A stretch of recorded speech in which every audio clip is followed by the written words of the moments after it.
This is the Pepperwood Podcast, a production of Pepperwood, a nonprofit conservation organization based at a 3,200-acre nature reserve near Santa Rosa, California, in the heart of the traditional homeland of the Wapo people. At Pepperwood, we aim to inspire conservation through science. And on this show, we talk to scientists, stewards, and environmental educators about what they do and how they do it. We hope to give you a glimpse into the real experiences of folks who devote their lives to taking care of local ecosystems and sharing them with others. Welcome back to the Pepperwood Podcast. This is Season 2, Episode 2, and we're going to dive into some science. We do an immense amount of data collection and analysis here at Pepperwood, creating long-term data sets that help us monitor what is happening on the landscape to better understand how things are changing through time. That can ultimately help us determine what kind of stewardship work might be the most effective in preserving the rich biodiversity that we so value in our local ecosystems. Today, we're going to highlight the monitoring of abiotic elements, non-living components of the ecosystems. These can be crucial influences on the biotic or living components like the plants, animals, fungi, you get it. Tracking abiotic conditions helps us understand what might drive changes in plant and animal populations. Spearheading much of Pepperwood's abiotic data collection is today's guest, Ryan Farrell. Ryan grew up in Santa Rosa, and he went to UC Davis as both an undergrad and a graduate student. He got his master's in science in soils and biogeochemistry, so an abiotic guy from way back. Ryan is now our Sentinel Site manager, and I started off by asking him what exactly that means. The short history is I started out as a research technician and then a research scientist, and today they call me the Sentinel Site manager up here. I still feel like it's a big title that, like, what does that really mean? And I always tell everybody, like, it's a whole lot of things, which is more the nature of Pepperwood. But related to the science, I often consider myself the abiotic guy, like think sensors and telemetry networks, so like radios, and there's different kinds of radios. How do we get the data back? So hydrology, soils, and arguments could be made throughout all those disciplines that, like, oh, there's biology involved as well. And that's the case with the natural world. You can't really focus on one discipline and just live in that silo because there's so many things that interact across that divide. But in a nutshell, that's most of my science job up here, is keeping all that data flowing. And certainly, as Michelle Halber has said, we wear a lot of hats up here at Pepperwood. So I'm always getting tapped to get in on the ecology and the biological side of things. And then stewardship as well. And that's science too. We try to implement that adaptive management plan. So I tell people it's my job to put the numbers to the management. And so we make essentially data-informed management decisions and complete that loop. Like, hey, we were trying to do this. Did we accomplish this? No. Why not? How would we change that? And so it's my job, at least I tell myself and everybody else, to gather those numbers so that we can then, make informed decisions about our stewardship moving forward. What are some of the actual parameters? What are some of the data points that you're catching? All right, so the big one, and maybe there's a bias in here, but the soils and hydrology, and they interact together because so often the water is within the soils, and that's the medium that the roots are tapped into, so our plant life is tapped into, that the biology and the wildlife feed on. But the hydrology metric, I like to think of things at the watershed scale and landscape level because, it's so dynamic. I often say you could throw a rock in any direction up here and be in a completely different micro ecosystem or environment. But if you integrate all that chaos and heterogeneity and opportunity together at the bottom end of that watershed, as defined by one thing, topography, you get a value of flow. How much water is exiting that system? And that value has to do with all the interactions of what's going on up above. So you're not sort of lost in the weeds. You can zoom way out and okay, what does all of this produce? And that's that hydrologic flow measurement. How do we measure that stream flow? We use fixed geometry weirs. It's like weirs or flumes. In this case, it's a 90-degree V-notch weir that has a bunch of empirical data behind it and rating curves. Like, hey, if the water is X inches high, 4 inches high, going through this geometry, and you meet these conditions, laminar flow, then we know the flow is this. And then all the way up through those heights of water going over, the equation matches it. So can I just pause and say what a weir looks like? If you stumbled upon it, what would it look like in the wild? You'd be rock hopping down the creek, probably looking down, looking for dicamptodons and other cool stuff in the creek bed. And all of a sudden, giant salamanders. Yeah. All of a sudden, you'd walk into a huge concrete wall and be like, "Oh my God, where did this come from? Who put this here? What is this?" And it's it can be a little alarming, I suppose. But I promise, we got the permits from California Department of Fish and Wildlife, the Lake and Stream Bed Alteration Agreements, and the Water Quality Control Board, and they were all thrilled with the idea because up here in the mountaintops, this is where floods are born. It's where you get most of the precipitation, and lower in the Santa Rosa Plain, when you get flooding and this and that, it's important to know, well, what's going on up there, because that determines what happens down here. So anyways, putting these structures in. So it's kind of a wall, Yep. but it's a partial wall that has like a very geometric gap Yes, that allows yes. water to pass through. And then using that gap, you can use that to sort of triangulate the amount of flow. Is that accurate? Yes. There's a pressure transducer. It's a sensor. It measures the height of water. And based on that high water, you know how much water is going over the structure, the weir. And from there, you just apply the equation, and that converts that stage or depth of water into a flow. So do you have to go manually check that, or is that transducer sort of automatically? Automatic, collecting in real time every 15 minutes. So we get pretty solid. So the amount of set.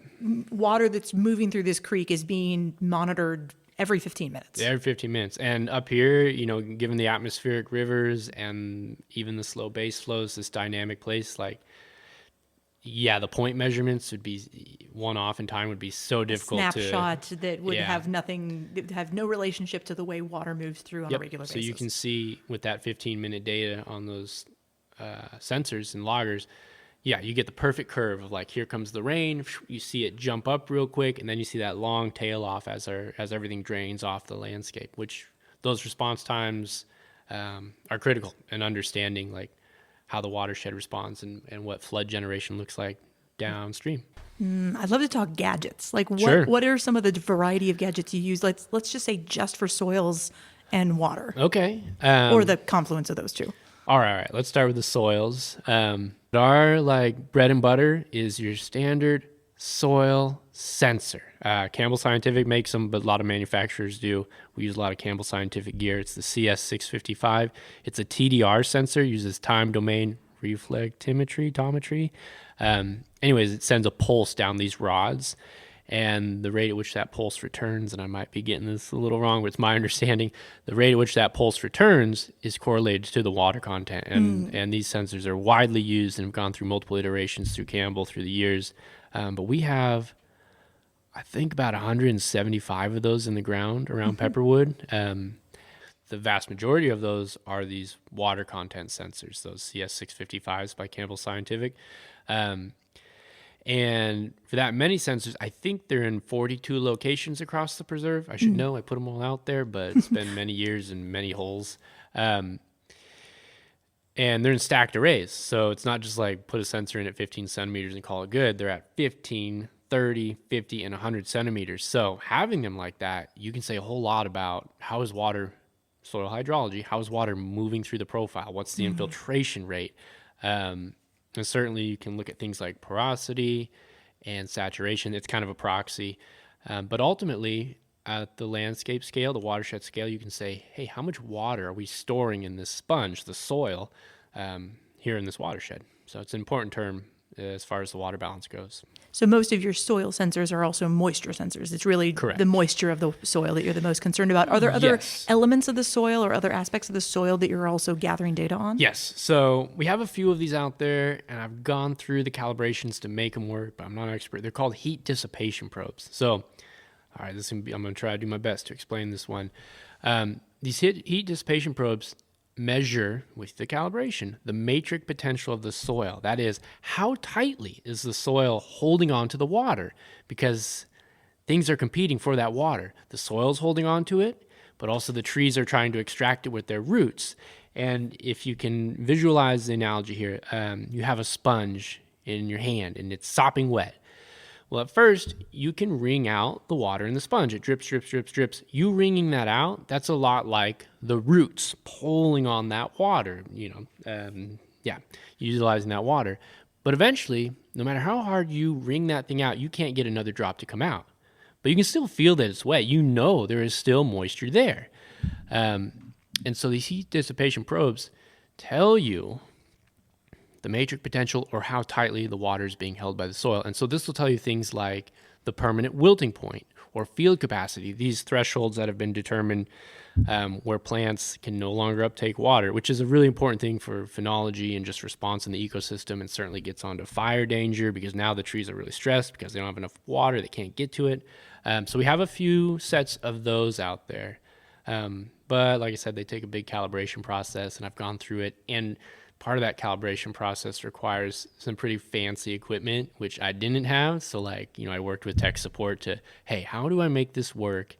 So I kind of did the low budget version of that, but I really wanted to go through the process and learn. So anyways, that's a pretty cool data set we have out here. Well, and that paints a picture for me a little bit of what your job entails. It's not just putting sensors out. I mean, I'm sure that the installation process is substantial, but once you've installed them, you're collecting data and you're analyzing it, but in between that, there's an incredible amount of maintenance and recalibration that goes into it, right? So the ongoing maintenance is a big part of what you do.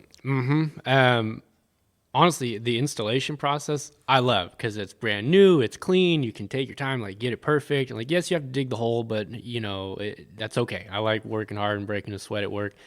But the ongoing maintenance, especially when you start to add up 42 locations all over the preserve, 175 sensors, and they're all buried. So if something goes wrong, now you get to evaluate, do I dig this up? Or do I just dig a new hole and put a new sensor in at that depth? And so, I often say it could be a full-time job just to watch these data streams.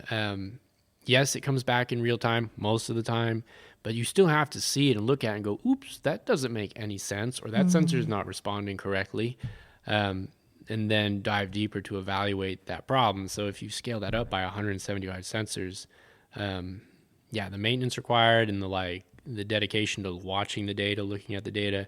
And certainly we've made lots of efforts, can we set up thresholds within our databases that would then alert us or notify us, but there's only so much you can automate. Yeah, and sometimes there's seasonal thresholds in soil moisture, right? You could certainly have 60% volumetric water content soil moisture in the wintertime.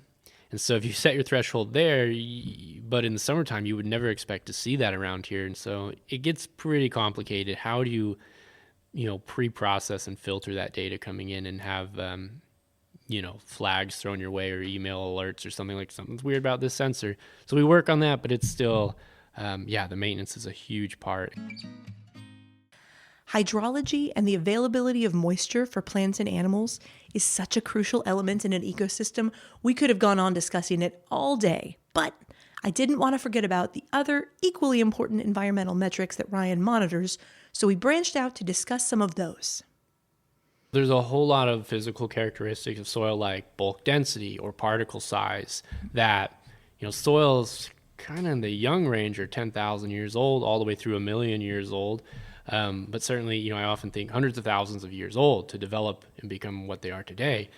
And so I feel confident in measuring bulk density, especially in our forested environments where we're not grazing or there's not a whole lot of impact. There's fire on the surface, but you're unlikely to change bulk density or porosity or particle size. You're not going to change in the course of a year or 10 years or 1,000 years. We have those data sets. I've done it for 90 locations across the preserve, things like bulk density and particle size. We have the equipment to do it. But I feel pretty confident you could do that once and you're That's not an ongoing process. Yeah. The way that water and hydrology is maybe more of a dynamic system that needs you to keep your eyes open, so to speak, your sensor eyes. Great. Yeah. Let me throw in one thing there. The soil carbon question. We have long been after the carbon question. And because we graze and we do a lot of restoration plantings with native perennial grasses with deep roots, and we even use fire, you may be able to change carbon in the shorter term, but it's such in small concentrations that it's brutally hard to measure, and you need like super precise equipment. Like, we're not going to have that, but you could partner with different agencies. Perhaps the universities like Davis has some cool instruments. That's so I'm fessing up the gap in our knowledge. That carbon question has been on the top of my mind for 7 years, and people have brought it up like, oh, we should do this, especially with respect to our paired grazing. Getting above the soil, what are some climate elements that you're measuring? Sure. All right. So weather stations, there's not exactly one definition like what all goes into a weather station, because there's all kinds of different sensors that you could add on there. The standard stuff like temperature, relative humidity, wind speed, precipitation, like those are always top of mind, and everyone can kind of figure out what those are. But things like barometric pressure or incoming radiation, and partitioning that radiation into different spectrums, like the photosynthetically active, your PAR radiometer. So, what really defines a weather station? Well, what defines our weather station? Our weather station. So I like to tell people we have 5 full weather stations out there, and they're your classic weather station. They're out in the open, so they're not obstructed by tree canopy, which is important. So things like wind speed and direction and precipitation, you can't have a tree over top of you, because it's going to obstruct that, and you're going to get these weird turbulent values that aren't really showing the dominant wind patterns or the true rainfall amounts. So we have 5 of those, and they're stratified across the preserve, sort of in these different regions, but what they do is they get at different topographies, different aspect, and different elevations, which is nice, because we've seen through all those rain gauges in those 5 different locations, we have vastly different amounts of rainfall even over short spatial distances. Given the topography here, the top of the preserve is kind of the mountaintop, so we have this rain shadow effect where on the leading edge of the preserve, you may get as much as 30% more rainfall than you do right over here at the Dwight Center behind the mountain. We've cited a lot of those measurements to represent, first, like, certainly at the watershed scale, we want to represent the whole watershed. And a lot of times watersheds are split between aspects because they have hydrology, a creek running right down the middle. So this canyon that might be north and south facing. So we try to represent the landscape with our weather stations. So we have 5 of those. And then we have what I call these micro MET. MET's short for meteorology, or weather station. It sounds fancier. We have 15 of those deployed in these long-term vegetation plots. Now, they're vegetation plots, so they're under canopy. So it doesn't really make sense to do things like precipitation, although through fall is important. It's just really difficult to measure. Wind speed and direction is not there, and solar radiation, which once again, you could make an argument like, well, it is kind of important for the herbaceous understory, how much sun makes it through the canopy. We don't do that, but there's an opportunity there. So we do measure temperature, relative humidity, leaf wetness, an indicator perhaps of fog or dew generation. And at all those locations, we also measure soil moisture. And this time, that soil moisture is right there in the root zone of the forest. So, a pretty critical piece to our network of soil moisture sensors out there. Excellent. So you got those weather stations, big and small. Can you tell me about the flux towers? Yes. All right. Yeah, I knew you were going to go there. Those, in the simplest of terms, I tell people, and especially if it comes to permitting them, because it's a tower, right? I tell them, like, no, it's just a tall weather station. All right. Play it down a little bit. And when I say tall, as you know, they're 75 feet tall, which is way up there. But a lot of it is similar stuff. Temperature, relative humidity, wind speed, and direction. We also measure solar radiation there. We use a net radiometer. So that's your different components, your incoming shortwave, your incoming long wave, and your outgoing shortwave and long wave. And so you get a balance of like, where's the energy going, into the system or out of the system? But the flux part, all right, and this is what really sets these apart and makes them more than that weather station for the permitting office. There's 2 sensors up there paired together that give the flux tower its name. They're measuring the flux. In this case, it's water vapor and CO2. So there's an infrared gas analyzer that shoots an infrared laser between 2 mirrors, and it measures the density or concentration, they get at both of them, of water vapor and CO2 in the air. If you pair that with a 3-dimensional anemometer, so this device measures wind speed and direction, so every velocity possible. So you pair the concentration of gas with the velocity the air is moving, and you do that 60 times a second, 60 hertz. You can then calculate how much water, in this case, for this paired study, we're looking at water vapor as a product of evapotranspiration. So we can talk more about that, but we're looking at how much water is exiting the system or coming out of the system, and that's a critical part of the water balance.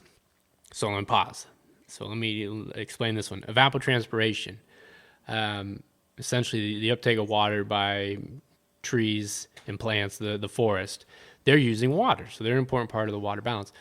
Byproduct of evapotranspiration, when plants open their stomata to take in CO2, they release H2O, water vapor, into the atmosphere, and that's directly correlated to their water use.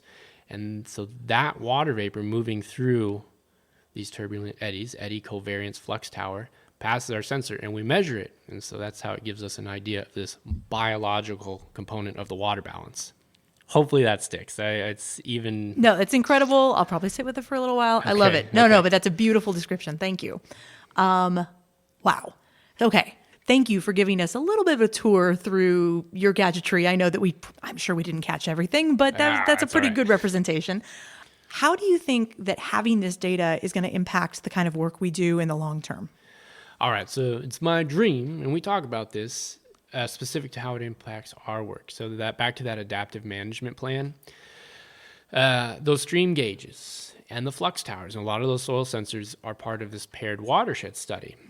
One of the watersheds we treated, that was a lot of thinning work and then followed up with prescribed fire, like a broadcast burn to clean it all up. And the other watershed was a control, which is relative, like it has a fire history, it's seen grazing, but for the term of this 5-year project, we didn't touch it. We just left it alone. So it's our control, finger quotes. Like I said, trying to put the numbers to the management, the hypothesis is here that if you get in there and you thin out a bunch of these trees in this over-encroached forest full of more dug fir than you would have had historically because we've suppressed fire for hundreds of years, right? Those trees all represent straws in the bucket. They're utilizing more water within the water balance. Our input is precipitation. It's fixed. Whatever rainfall we got into the system, that's our input. And then from there, it gets partitioned into stream flow, soil moisture storage, or deep recharge if it gets below the root zone, and certainly forest water use, evapotranspiration. And so by removing some of those trees, you reduce evapotranspiration and you shift the water balance away from forest use and back into stream flow. And that's, it's very important for our riparian areas, which are these like critical refuges of like cool, moist things when we get into, late summer when it's hot and dry. And so we know exactly how many trees, what biomass we took out, what prescriptions we used in implementing that stewardship. And the hope and the idea is that we can actually see what that means in the numbers. Did we increase flow this year by X thousands of gallons or acre feet, whatever unit you want? And so because we have these things set up for the long term, you can see that impact year 1, and then you can see year 2 and 3 and 4. And as the forestry grows, in theory, all of a sudden you start to lose those, we'll call them benefits, but it's all a natural cycle. You see the water balance start to shift back towards the forest as it regrows, and you see depleted stream flows. And so perhaps in 5, 6, 7 years, you can look and be like, hey, our stream flows are right back to those low levels and our evapotranspiration is way up high again. It's time to implement this management again. So you have this data-informed management and be like, for hydrologic benefit. From another lens here, another angle, we talked about benefits to the riparian area and stream flow. But in all that thinning work, by reducing the number of essentially trees in the forest and the water demand of the forest, now there's more water for less trees. So those trees are not competing with each other as heavily. They're not stressed. They're not as susceptible to fire or pathogen like a beetle infestation. And so it's one of those things where like the benefit is in having mitigated the chance of wildfire. So it's like we don't actually see it because it didn't happen, right, which is a good thing. Or if fire does come through, which is totally fine, it doesn't, explode into this huge bonfire of an overstocked forest. It might stay on the ground level and you get this healthy, low intensity burn that just sort of cleans things up. And here's an interesting question too, and I'm not sure I know the answer, but there's a thought too that fewer, and it doesn't mean a few, there's still lots of trees, but fewer larger trees are more efficient at carbon storage than having a whole bunch of little ones. Okay. I don't know that for sure, but I've heard that thrown out there, and certainly that's what Pepperwood's management would sort of like lead to is, hey, we're taking out a lot of these small encroached firs, we're lifting up ladder fuels and trying to just reduce the density of stems, within these units. So all of your data collection together is described as a Sentinel site. Is that correct? That's your position is the Sentinel site manager. So then all the accumulation of all the data streams that you are managing and producing and analyzing is what we call a Sentinel site. Is that accurate? It's what we call a Sentinel site, and for anyone listening, I'm not stepping on any toes here. It's all an evolving field and definition, but Pepperwood sort of helped define a Sentinel site and early on said, hey, we're going to set ourselves up for long-term monitoring to watch, impacts from a warming climate or changing hydrologic inputs, more severe storms, and certainly fire that follows those changes. I kind of love it as a term because it makes you picture, a sentinel is like a guard, yes, or somebody who's out there on a watchtower. So we're kind of setting ourselves up as a watchtower by watching all of these different elements of the landscape. We're watching what's going on, even as we are impacting it and as impacts that we can't control are happening to it. So we're one sentinel, and we can collect what we want to collect. But I think there is some partnership coming together where we are one of many sentinels. Is that accurate? Yes. So CDFW, California Department of Fish and Wildlife, has been actively working on defining what is a sentinel site, because although, I've rambled on here for 30 minutes or whatever about everything we're doing at Pepperwood, we are just a drop in the bucket. It's 3,200 acres, but even if you zoom out to the county level, like that's a drop in the bucket. And if you zoom out to the state, you don't even see it. So there's a need, and CDFW recognizes this to hey, we need to expand these monitoring efforts across the state because it's so dynamic. You have, the crest of the Sierras all the way to the ocean, Northern California, Southern California, different species and ecosystems and challenges and opportunities all over the state. And so you really want to understand what all those different areas look like, how they're responding to climate change, and what species are there and what opportunities are there. And so CDFW has tried to come up with a standard definition, because it's important if you have all these different areas and people doing this, if they're doing things differently, it makes a comparison or a regional analysis really difficult. And so, it's like from the ground up, okay, what metrics do we actually collect? At what time interval? With what instruments? There is so much gained in standardizing those protocols. And one of the challenges I think they would readily, I don't know if admit's the right word, but they recognize it as well. One of the challenges here is we need participation.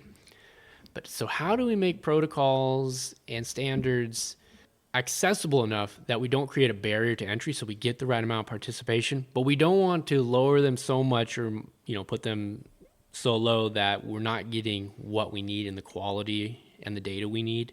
And so I recognized that early on, and they did as well. And Laura Ward, our conservation science director, now is part of the board with CDFW, and Gary Bucciarelli, who's the chair of the Sentinel Site for Nature Network, working with CDFW.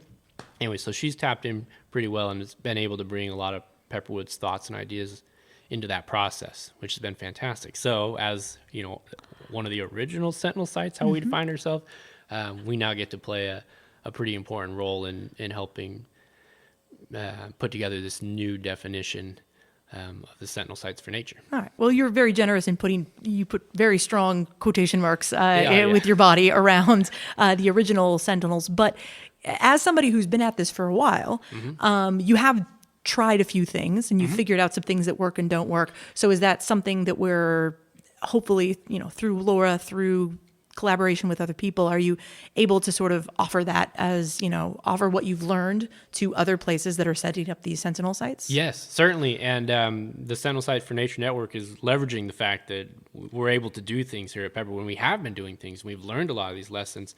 And a lot of their interest is in the biodiversity. So they have a lot of things like cameras and drift fences, and I'll talk about that a bit more. but they kind of want to know what's there, which is a fine question to start. It's a good place. You got to know what's there. And I do know that's part of Pepperwood. Michael Glogly, back in his previous episode, mentioned the fact that Pepperwood as a piece of land is really well studied in terms of like which plants and animals are here, right? Like what is our biodiversity? Would you say that the other sites are also interested in some of the abiotic data that you've been shepherding for a while? Yes, I think everyone recognizes it's critically important, but things like sensors and weather stations and data loggers come with a bigger price tag and a certain knowledge set to like pull that off and then telemeter it, as in get it back in real time. And also, if you see it coming back in real time, that takes care of most of the maintenance. It's like, oh, it's working. I don't have to go out there, as opposed to like, you don't know. And then you go out there a month later and like, oh, it's not working. That's bad. Well, something you've already described is the fact that like as these data streams come in, you can't just trust them entirely, like because of the maintenance that's required. So you have to be a little bit constantly skeptical of your data as it comes in and make sure that the sensors are working properly. Yes. And that takes, not to embarrass you, but that takes having a Ryan Farrell on staff paying attention to these things and having the expertise to be able to flag these things when they come in. So that is a tough ask. Manpower is almost always a limiting factor. Yeah. Right. For any organization, right? You need to have not only a person, but a person with expertise. Yeah. I do my best, trying. Of course. I was very generous. So, yes, CDFW, the Sentinel Site for Nature group and protocol, would like to implement some of these abiotic things. They're just, at the moment, they're just starting real base levels so they can get a lot of people involved. But they have meetings at least once a month, if not every other week, to discuss, hey, what could we add here? And then they bring in experts to talk about it. I've presented to them before, and other people have presented on certain DNA analysis, all about like, hey, discovering what's here. But at the moment, their protocol is pretty simple. It's a traditional game camera, for your medium-sized to larger mammals. It's a drift fence with a downward-facing camera. So, think mice, wood rats, a lot of reptiles, snakes, and lizards, things like that. I've even seen a few skunks poke their heads in there. As these critters encounter this drift fence, they walk along this little plastic fence line, and they go through this, we call it a camera trap. But it doesn't trap them. It More just like a photo booth. Yeah, photo booth, exactly. They walk through, and then this camera within the box, downward-facing, takes their picture. And so you get that sort of size class of critter. And then acoustic monitoring. There's a critical one, because there's so many birds and bats flying around that you hardly ever see the bats because you're not out here in the dark, and the birds can be tucked away and so small, but you do a better job of identifying them through listening for their different calls. And so in the springtime, during like peak breeding bird time, when they're really vocal, that protocol has you put out these audio recorders. They're audio moths, that's the brand. And listen for 7 consecutive days, a time period of each morning.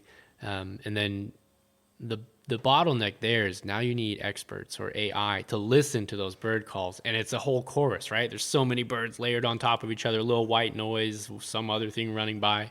And so you have to have the expertise or the right AI algorithms, I'm not exactly sure, to process all that. So anyways, there's a lot of work on the back end of the data collection, and even identifying images. Like, Pepperwood might generate 1 million images a year with our cameras, and we have a small army of interns and dedicated staff to like deal with that. And so trying to figure out, how do we deal with this if we do this all over the state, even if just for a subset of 10 weeks? And once again, you need expertise to like, what critter is that? Or I see the back of this thing, what is that? So a lot of work within the Sentinel Site Network is determining, or is working on the data processing pipeline, and then where you put that data. So but when it comes to like sort of the current definition of Sentinel Sites and the way that the network is working, some of that abiotic data is still in development, it sounds like. Yes. The first question, and it's a fine question, is like, what do we have here? What's out here as far as biodiversity in our fauna, our animals? But I always go, wait a sec. If after a year or a couple of years you go, hey, we have less bears this year, why? And you don't have the pieces in place. Like, did you measure anything about the vegetation? Did you measure anything about climatic conditions, your weather? What changed that is possibly influencing the behavior of our animals? And CDFW knows it's a glaring gap. They're like, oh, we need to address this, because, if it just would sort of kills me. Like, you would see the, like, hey, where'd all our bears go? And have no ability to even start to look at that and like answer. You might have anecdotes of like, oh, it felt warmer this year, but until you really have the data there, it's hard to say for certain. And so they're working on that. Like, they're like, oh yeah, we're all going to have weather stations. And like, well, maybe not in this first round. So they recognize it, they're working on it, and they're looking to Pepperwood to help inform that, because for better or worse, we tend to do everything out here. Right. So, we have our vegetation stuff that Michelle heads, and we have the abiotic stuff, the weather station stuff that I head.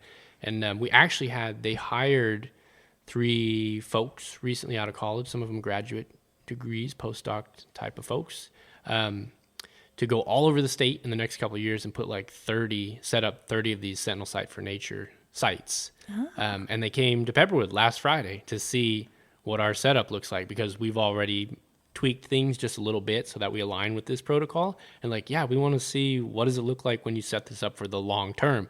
And I always lead with like, hey, I've made enough mistakes that I tend to come out a little closer on my first try than others. So yeah, you've learned how to dodge some pitfalls. Yeah. Some of them, and I still find new ones. But anyway, so they came out, and that was fantastic. And I think that relationship will continue. And that's really cool. Well, you say we study everything. Is there anything on your wish list of things that you wish you could add? Well, the soil carbon one would be cool. Right. Especially with respect to our grazing and our paired grassland transects. Mm-hmm. I also have this dream about instrumenting the other watersheds with stream flow, because our management goes around in these circles, like every 5 years. Oh, we're gonna thin and treat the forest over here, and then we're gonna move over here and here and here. So every year we're doing something. It'd be really cool.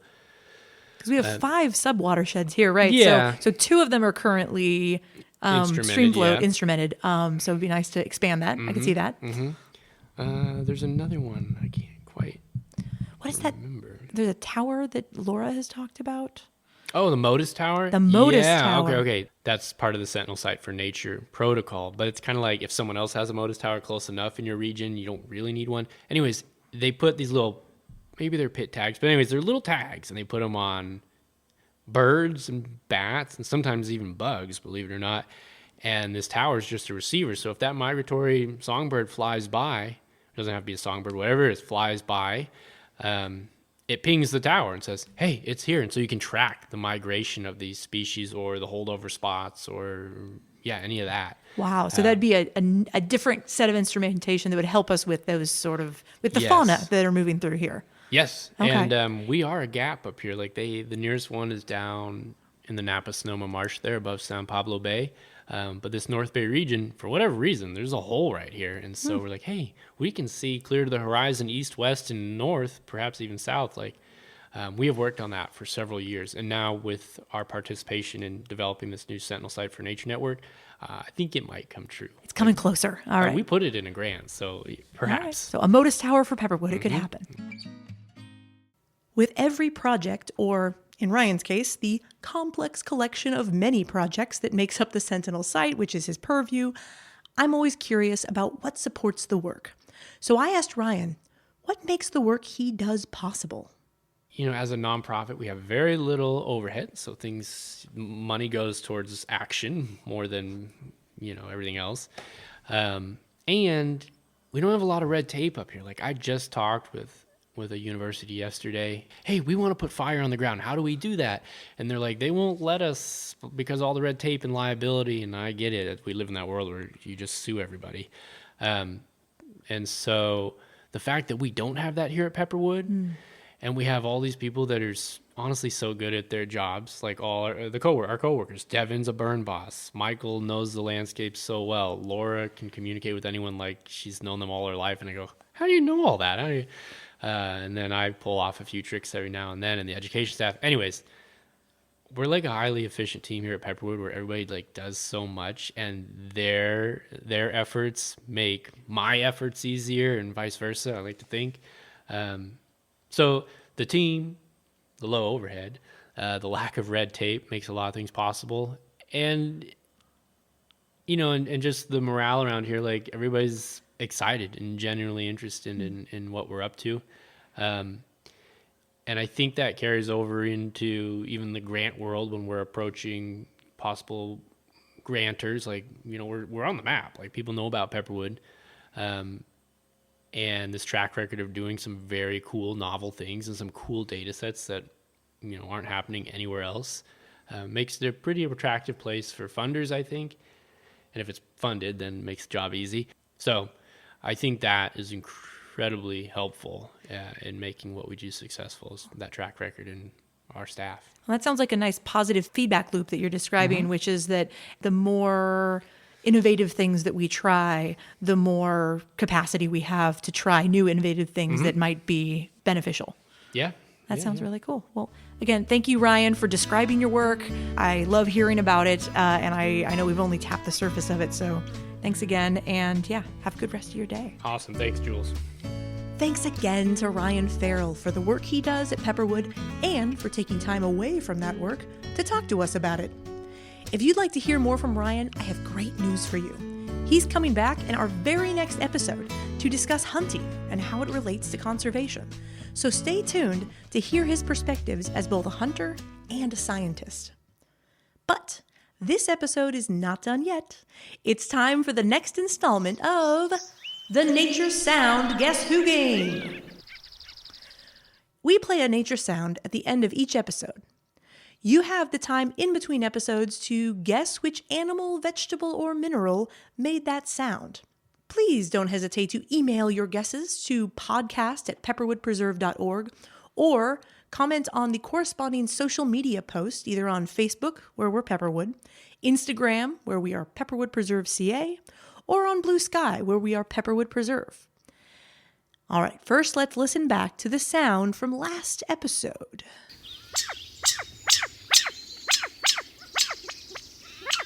That sound was made by the California quail.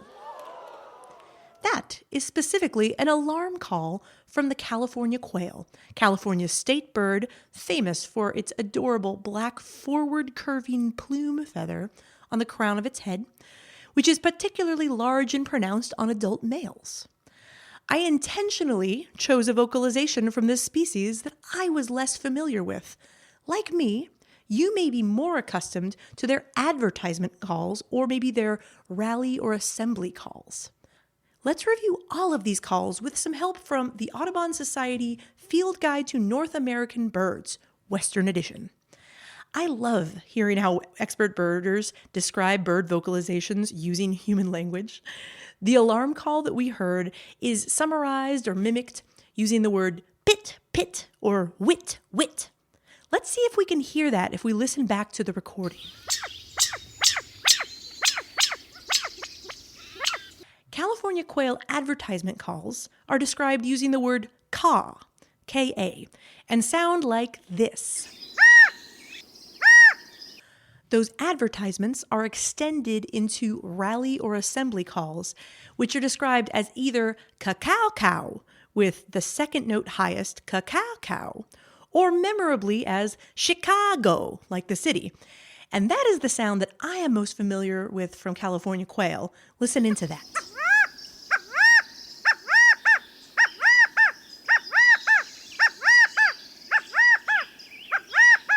All of those calls were recorded by Jeffrey A. Keller and submitted to the Cornell Lab Macaulay Library, who were generous enough to share them with us.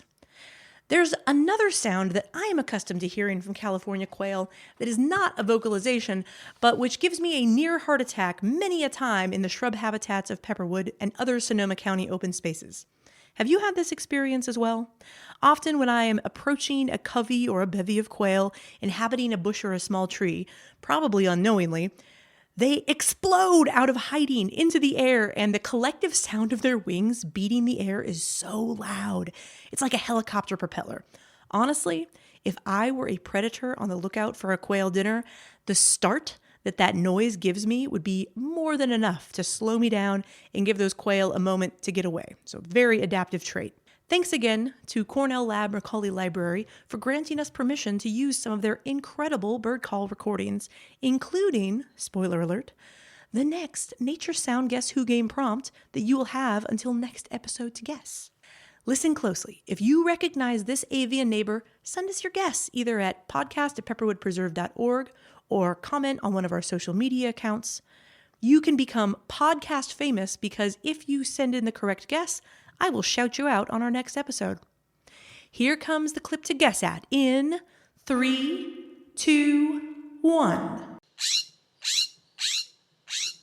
Here's the second chance to listen in 3, 2, 1. So which bird is that? Submit your answers, and maybe you'll hear your name on our next episode. Thanks as always to Stephanie Antonoro, Pepperwood's communications coordinator, for her ongoing support of this podcast project, and thanks to you for listening.